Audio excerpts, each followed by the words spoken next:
Science class 10 CBSE. तो हम लोग साइंस शुरू करते हैं और साइंस में हम लोग शुरू करेंगे अपना चैप्टर नंबर 13 अवर एनवायरनमेंट। और हम लोग इसको बहुत ही डिटेल में नहीं पढ़ेंगे, हम लोग कोशिश करेंगे जो बोर्ड हमारा आने वाला है कुछ समय है तो उसके हिसाब से हम लोग कुछ इंपॉर्टेंट क्वेश्चंस करेंगे जो प्रीवियस ईयर क्वेश्चंस में आए हैं 2025, 24 और 23, और कुछ और इंपॉर्टेंट क्वेश्चंस हम लोग करेंगे। तो मैं कोशिश करूंगा कि यहाँ पर मैं क्वेश्चन के अनुसार ही आपको थोड़ी थोड़ी थ्योरी बताता रहूं। तो यहाँ पर हम लोग देखते हैं क्वेश्चन नंबर 208, मतलब पेज नंबर 208। तो यहाँ पर मेरे पास एनसीईआरटी की नई किताब है तो उसके अनुसार मैं ये देख रहा हूँ रेशनलाइज्ड। आपके पास पुरानी हो तो आप वो भी देख सकते हैं। तो यहाँ पर हमारे पास चैप्टर नंबर 13 है अवर एनवायरनमेंट।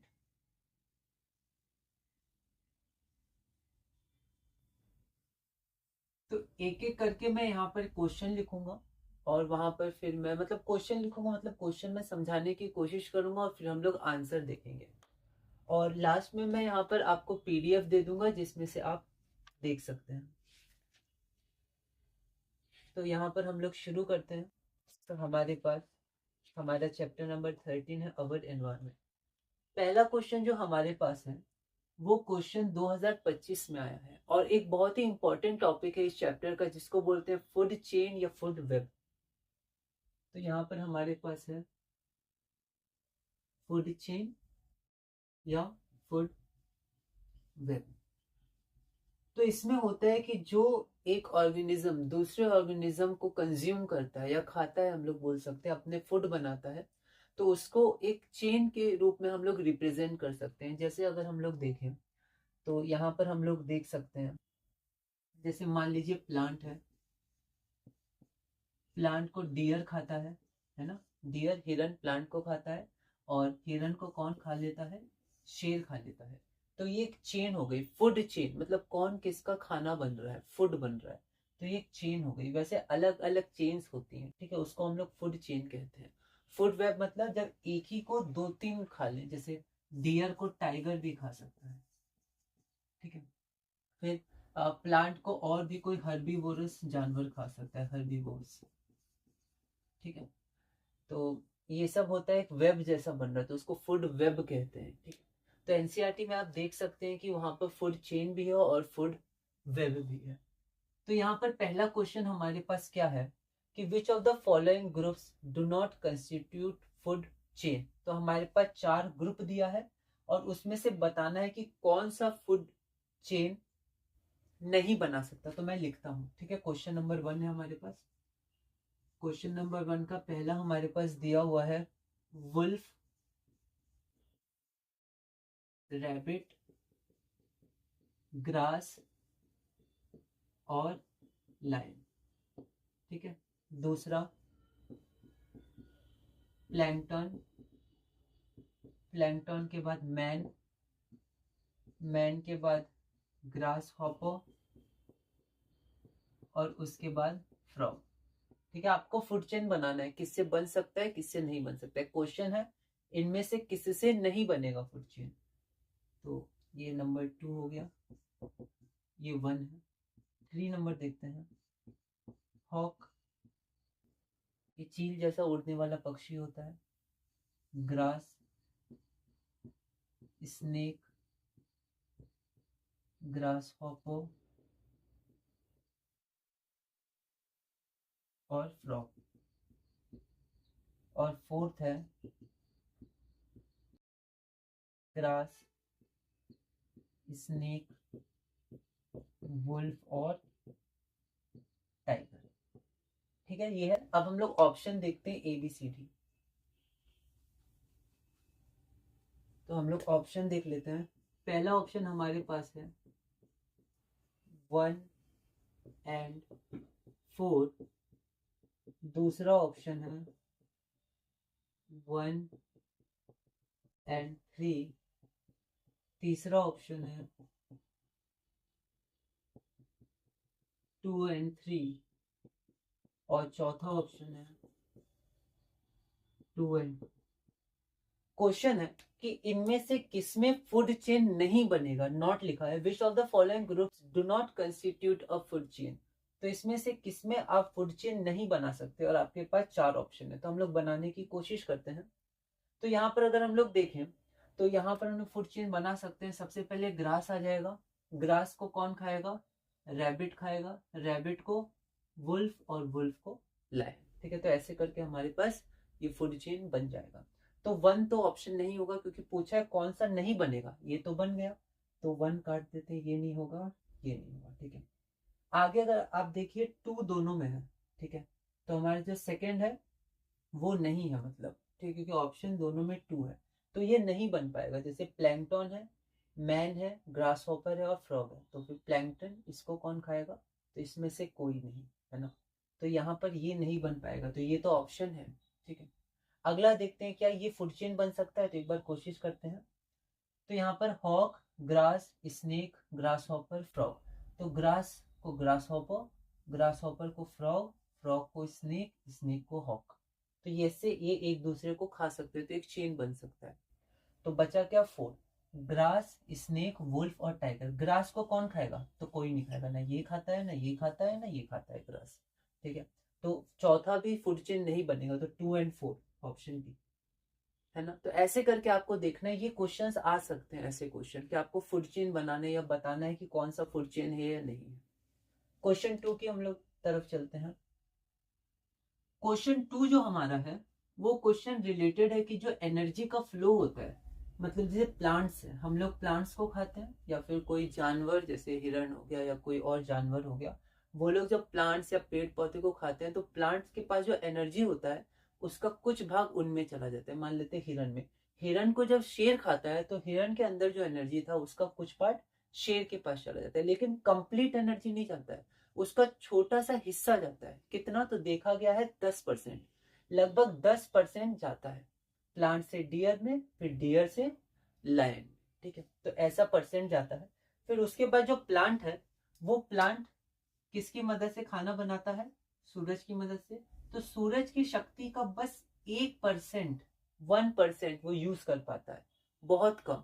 और फिर जब इसको कोई हिरण खाता है, डियर, तो ये इसका 10% ही यूज करता है, या 10% ही इसके पास जाता है। फिर मान लेते हैं इस हिरण को शेर खाता है, तो फिर इसका भी 10% इसके पास जाता है। तो ऐसे करके कुछ लाइंस दी हुई और इन लाइन से क्वेश्चंस बनते हैं, आते हैं। तो अगर आप देखिएगा, आपका टॉपिक है food chains and food web, उसके नीचे यहाँ पर बुलेट पॉइंट्स में लिखा हुआ है कि the green plants in a terrestrial ecosystem capture about 1% of the energy. तो जितनी भी सनलाइट की एनर्जी इस पे पड़ती है उसका बस 1% ही यूज कर पाता है plants. The green plants in a terrestrial ecosystem capture about 1% of the energy of sunlight that falls on their leaves and convert it into food energy. When green plants are eaten by primary consumers, primary consumers मतलब जो plants को खाते हैं उनको primary consumers कहते हैं, जो primary consumers को खाते हैं उनको secondary consumers कहते हैं। ठीक है, तो ऐसे करके हमारे आगे बढ़ता है ट्रॉपिक लेवल, वो भी देखेंगे। तो यहाँ पर इसका बस 1% एनर्जी प्लांट्स के पास जाती है और इसका 10%। When green plants are eaten by primary consumers, a great deal of energy is lost as heat to the environment. Some amount goes into digestion and in doing work, and the rest goes towards growth and reproduction. An average of 10% of the food eaten is turned into its own body. तो लगभग 10% ये use करता है अपनी body बनाने के लिए। ठीक है, इसका 10%। तो यहाँ पर 10% फिर आगे बढ़ता रहता है। ठीक है, therefore 10% can be taken as the average value for the amount of organic matter that is present at each step and reaches the next level. next level पे 10% जाता है। ओके, तो ये हमारे पास थोड़ा सा कॉन्सेप्ट था, आप इसको देख सकते हैं। अब हम लोग चलते हैं अपने क्वेश्चन नंबर 2 की तरफ। क्वेश्चन नंबर 2 हमारा क्या है, 2025 में क्वेश्चन आया है कि the percentage of solar energy that is not converted into food energy.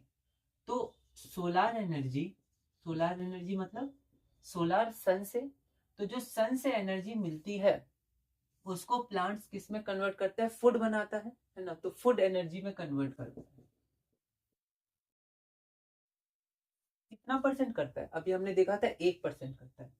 पर ध्यान रखिए क्वेश्चन थोड़ा घुमा के पूछा गया।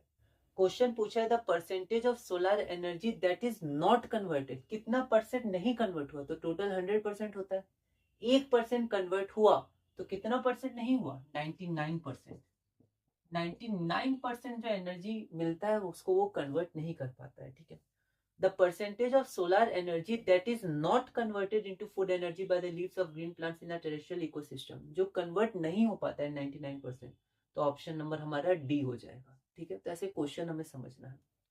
अगला क्वेश्चन हमारे पास क्या है, अगला क्वेश्चन हमारे पास ओजोन से रिलेटेड है। तो अब हम लोग एक और टॉपिक देखते हैं, ओजोन। ये बहुत इंपॉर्टेंट टॉपिक है, बहुत सारे क्वेश्चन इससे पूछे जाते हैं।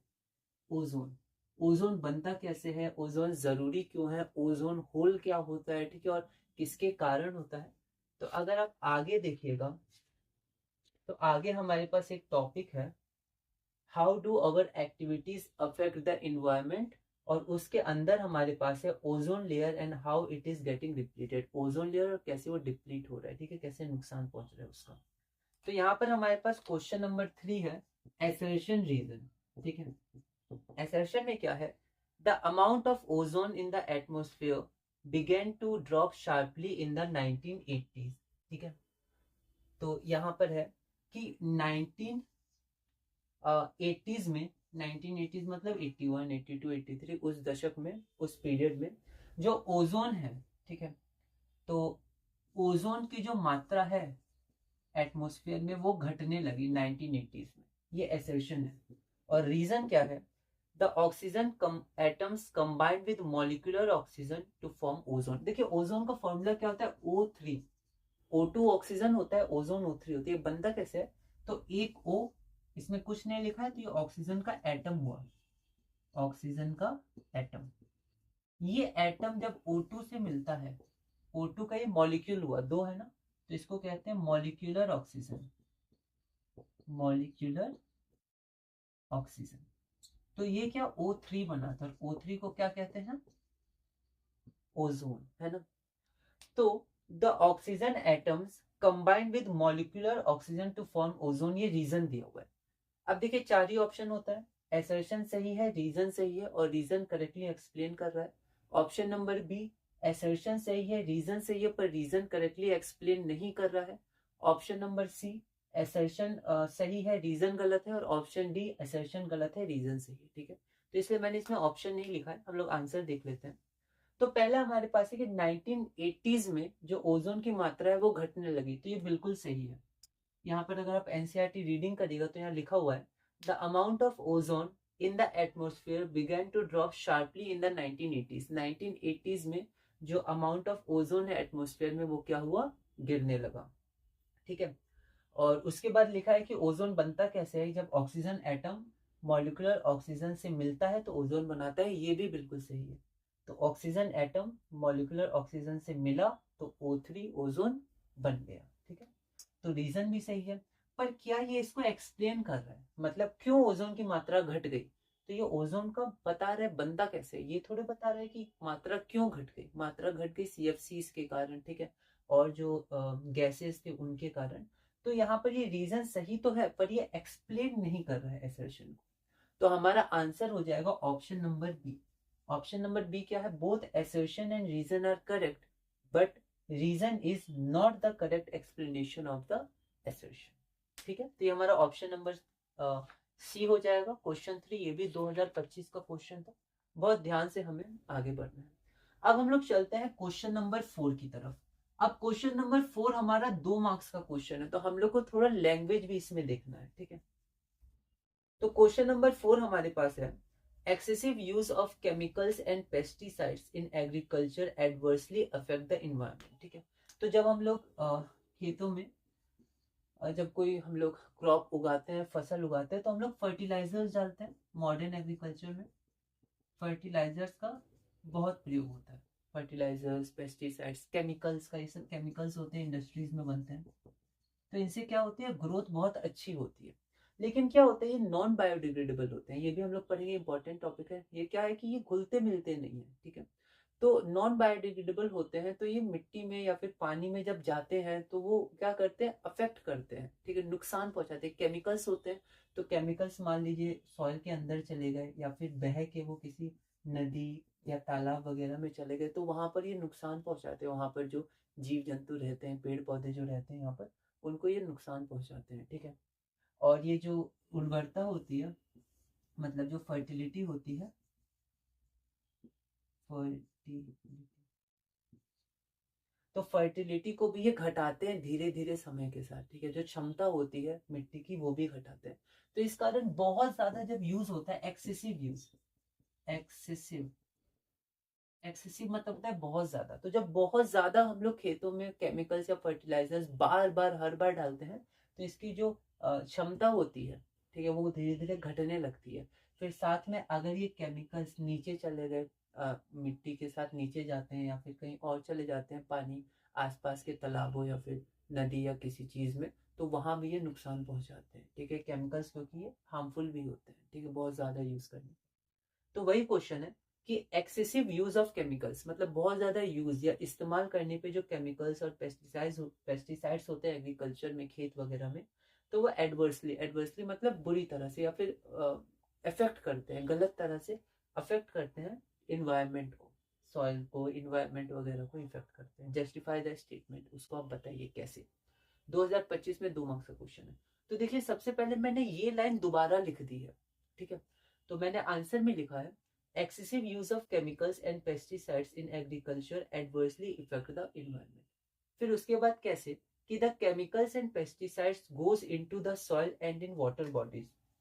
तो जो पेस्टिसाइड्स होते हैं, पेस्टिसाइड्स होते हैं, पेस्टिसाइड्स या फिर जो केमिकल्स होते हैं, पेस्टिसाइड्स और केमिकल्स, ये केमिकल्स कहाँ चले जाते हैं? Water bodies.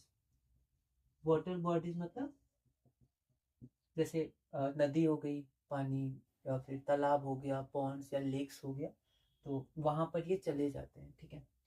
तो the chemicals and pesticides goes into the soil and in water bodies like rivers and lakes, तालाबों में और नदियों में चले जाते हैं। This harms the biotic and abiotic components. हम लोग देखेंगे कि जो इकोसिस्टम होता है, मतलब हम लोग कह सकते हैं जो हमारे आसपास का वातावरण है जहाँ हम लोग रहते हैं, वहां पर दो तरह के लोग रहते हैं। एक तो हम लोग जो जीते हैं, लिविंग थिंग्स, और एक नॉन लिविंग थिंग्स हम लोग कह सकते हैं, जैसे हवा हो गई, हवा हो गई, टेम्परेचर हो गया, ठीक है, ये सब हो गया। और जो लिविंग थिंग्स है वो इंसान हो गए या फिर पेड़ पौधे हो गए, जानवर हो गए, ठीक है। तो दो कंपोनेंट्स से ये वातावरण पूरा बना है, एक तो बायोटिक कंपोनेंट्स और एक अबायोटिक कंपोनेंट्स, ठीक है। जैसे बारिश हो गई, और फिर गर्मी हो गई, और फिर पानी हो गया, हवा हो गई, ये सब भी तो हमारे चारों तरफ है, जो हमें मतलब जो हमें मतलब एक तरह से इफेक्ट करते हैं, ठीक है। तो ये दो कंपोनेंट होते हैं, बायोटिक और एबायोटिक। तो ये जो केमिकल्स वगैरह होते हैं ये उनको नुकसान पहुंचाते हैं, ठीक है। बायोटिक या एबायोटिक कंपोनेंट्स, इनको ये हार्म करते हैं, हार्मफुल होते हैं ज्यादा केमिकल जब वो वाटर बॉडीज में चले जाते हैं, ठीक है। और फिर ये जो केमिकल्स होते हैं वो नॉन बायोडिग्रेडेबल होते हैं, मतलब कि वो मतलब घुलते मिलते नहीं है। जैसे मान लीजिए हम लोग कह सकते हैं बायोडिग्रेडेबल, जो मिट्टी में मिल जाए, डिकम्पोजर्स जो होते हैं वो उनको वापस से तोड़ के छोटे छोटे सब्सटेंसेस बना पाए, लेकिन इनको नहीं बना सकते, ठीक है। तो ये नॉन बायोडिग्रेडेबल होते हैं। तो ये बहुत इंपॉर्टेंट टॉपिक है, बायोडिग्रेडेबल, नॉन बायोडिग्रेडेबल, लेकिन इसको हम लोग समय के साथ देखेंगे क्वेश्चंस के अनुसार। तो यहाँ पर एक बार फिर मैं आंसर पढ़ देता हूँ कि excessive use of chemicals and pesticides in agriculture adversely affect the environment. The chemicals and pesticides goes into the soil and in water bodies like rivers and lakes, और this harms, ये नुकसान पहुंचाता है, the biotic and abiotic components. These chemicals are non biodegradable, ये non biodegradable होते हैं, okay. तो ये हमारा हुआ एक क्वेश्चन, आज हम लोग और करेंगे, फिर हम लोग और इसमें आगे बढ़ेंगे, और भी बहुत क्वेश्चन है इसके। तो आज हम लोग बस एक क्वेश्चन और करते हैं, और ये हमारे पास है क्वेश्चन नंबर 5। तो क्वेश्चन नंबर 5 हमारे पास क्या है? Identify from the following a group containing all non biodegradable substances. वही आ गया, बायोडिग्रेडेबल कौन होते हैं और नॉन बायोडिग्रेडेबल कौन होते हैं, इनके एग्जांपल्स एमसीक्यू में पूछे जा सकते हैं। 2025 का क्वेश्चन है। मैं ऑप्शन लिखता हूँ। पहला हमारे पास है लेदर, ग्लास और प्लास्टिक, ठीक है। दूसरा है कॉटन, वुड, नाइलन। फिर तीसरा है डीडीटी, पॉलिस्टर पॉलिएस्टर, स्पेलिंग देख लेंगे, पॉलिएस्टर और ग्लास, और डी हमारे पास है लेदर, सिल्क और वुल। इनके एग्जांपल्स हमें देखनी है, टॉपिक है भी, ये टॉपिक आपको बुक में मिल जाएगा। Managing the garbage we produce, उसमें अगर आप देखिएगा तो वहां पर लिखा हुआ है substances that are broken down by biological processes, जिसको जो डिकम्पोजर्स वगैरह होते हैं वो तोड़ सकते हैं धीरे धीरे, ठीक है, उनको बायोडिग्रेडेबल कहते हैं, और जिनको नहीं तोड़ पाते उनको नॉन बायोडिग्रेडेबल कहते हैं। तो अब क्वेश्चन है कि कौन सा इनमें से नॉन बायोडिग्रेडेबल है, ठीक है, which identify from the following a group containing all non biodegradable, तो इसमें से कौन है जो सारा नॉन बायोडिग्रेडेबल है, ठीक है। तो यहाँ पर अगर आप देखिएगा तो यहाँ पर जो आपका लेदर हो गया या फिर कॉटन हो गया, लेदर हो गया, ये सब बायोडिग्रेडेबल होते हैं, ठीक है। तो नॉन बायोडिग्रेडेबल कौन कौन सा हो गया, तो यहाँ पर नॉन बायोडिग्रेडेबल आपका हो गया डीडीटी, पॉलिस्टर, ग्लास। देखिए यहाँ पर ग्लास और प्लास्टिक तो था, पर ये आपका बायोडिग्रेडेबल, ये सब नॉन होना चाहिए। तो आप देखिए ये हमारे पास कॉटन और वुड, ये तो ठीक है, और ये नाइलॉन, ठीक है, तो हमें चाहिए नॉन बायोडिग्रेडेबल, लेकिन यहाँ पर ये क्या है, बायोडिग्रेडेबल है, तो ये भी नहीं होगा, सारे नॉन होने चाहिए। देखिए डीडीटी, डीडीटी केमिकल होते हैं, नॉन बायोडिग्रेडेबल है। पॉलीस्टर, पॉलीस्टर भी नॉन बायोडिग्रेडेबल है, और ग्लास ये भी नॉन बायोडिग्रेडेबल है, तो ये तीनों नॉन बायोडिग्रेडेबल है, तो सी हो जाएगा, ठीक है। उसमें सिल्क, वुल, लेदर ये तो बायोडिग्रेडेबल होगा। तो क्वेश्चन था कौन है जिसमें सब नॉन बायोडिग्रेडेबल है, तो ऑप्शन सी हो जाएगा। इसके आप एग्जांपल्स याद करिएगा, ठीक है, और एक बार इनको आप एग्जांपल से चेक भी कर लीजिए। तो इस वीडियो में हम लोग इतने ही रखते हैं। अब मैं यहाँ पर एक पीडीएफ लगा देता हूँ जिसमें आप एक बार अच्छे से आंसर और क्वेश्चंस एक साथ देख पाएंगे। इसके और भी बहुत सारे क्वेश्चंस हम लोग करेंगे, इंपॉर्टेंट चैप्टर है, इससे भी हमारे क्वेश्चंस आते हैं। तो इस वीडियो में हम लोग इतने ही रखते हैं। अगली वीडियो में हम लोग क्वेश्चन 6 से कंटिन्यू करेंगे और धीरे धीरे इसी तरह CBSE class 10 science chapter 13 our environment में आगे बढ़े है। अवर एनवायरनमेंट, इसमें हमारा पहला क्वेश्चन है, which of the following groups do not constitute a food chain, इसमें से कौन सा है जो फूड चेन नहीं बनाता है, ठीक है, नॉट लिखा हुआ है। तो यहाँ पर आप देखिएगा तो यहाँ पर 2 नंबर जो हमारे पास है, प्लैंकटन, ठीक है, मैन, ग्रास ऑपर, फ्रॉग, इसमें से ये फूड चेन नहीं बनेगा, तो एक ये हो जाएगा क्योंकि नॉट है, और साथ में ग्रास, ग्रास को फिर इनमें से कोई नहीं खाएगा, तो ये फूड चेन आगे नहीं बढ़ पाएगा, तो 2 और 4 ऑप्शन नंबर डी हो जाएगा। अगला है the percentage of solar energy that is not converted, जो कन्वर्ट नहीं होता है फूड एनर्जी में by the leaves of green plants, ठीक है। तो 1% कन्वर्ट होता है, तो कितना नहीं होता है, 100 में से 1 घटा दीजिए तो 99%। ध्यान से क्वेश्चन पढ़िएगा। अगला क्वेश्चन है assertion, the amount of ozone in the atmosphere began to drop sharply in 1980s, 1980s में जो ओजोन की मात्रा है वो क्या है, गिरने लगी, ये क्या है, तो ये बिल्कुल सही लिखा हुआ है कि ओजोन की मात्रा गिरने लगी थी 1980s में, एनसीईआरटी में लिखा भी हुआ है। रीज़न है the oxygen atom combines with molecular oxygen to form ozone, ये भी बिल्कुल सही है, लेकिन ये इसको एक्सप्लेन नहीं कर रहा है, तो ऑप्शन नंबर बी हो जाएगा। Both assertion and reason are correct but reason is not the correct explanation of assertion, option B. उसके बाद हमारे पास अगला क्वेश्चन है, excessive use of chemicals and pesticides in agriculture adversely effect the environment, तो बहुत ज़्यादा जब केमिकल्स और पेस्टिसाइड्स का यूज़ किया जाता है तो वो इन्वायरमेंट को एडवर्सली इफेक्ट करता है, ठीक है, गलत तरह से इफेक्ट करता है, जस्टिफाई करना है। तो आप देखिए यहाँ पर पहले मैंने ये वाली स्टेटमेंट तो दोबारा लिख दी है यहाँ से यहाँ तक। उसके बाद the chemicals and pesticides goes into the soil, वो सॉइल के अंदर जाता है, and in water bodies, water bodies के अंदर जाता है, लाइक रिवर्स एंड लेक्स, और फिर वहाँ जाके वो हार्म मतलब नुकसान पहुँचाना, this harms the biotic and abiotic components, तो वो बायोटिक और एबायोटिक कंपोनेंट्स को हार्म करता है। These chemicals are non biodegradable, ये जो केमिकल्स होते हैं वो नॉन बायोडिग्रेडेबल होते हैं। अगला क्वेश्चन है, identify from the following a group containing all non biodegradable substances, तो एक ग्रुप हमें बताना है इन सब में से जिनमें से सारे नॉन बायोडिग्रेडेबल सब्सटेंसेस हैं। जैसे यहाँ पर अगर हम लोग देखें तो यहाँ पर सिर्फ ये डीडीटी केमिकल होता है, पॉलीस्टर और ग्लास, ये तीनों क्या है, नॉन बायोडिग्रेडेबल, तो ऑप्शन नंबर सी हो जाएगा। इसी तरह हम लोग और भी क्वेश्चंस करेंगे, 3 मार्क्स के, 2 मार्क्स के, 1 मार्क्स के प्रीवियस ईयर क्वेश्चन से, और इसी तरह धीरे धीरे हम लोग क्लास में आगे बढ़ेंगे और साइंस क्लास 10 चैप्टर 13 में आगे बढ़ेंगे।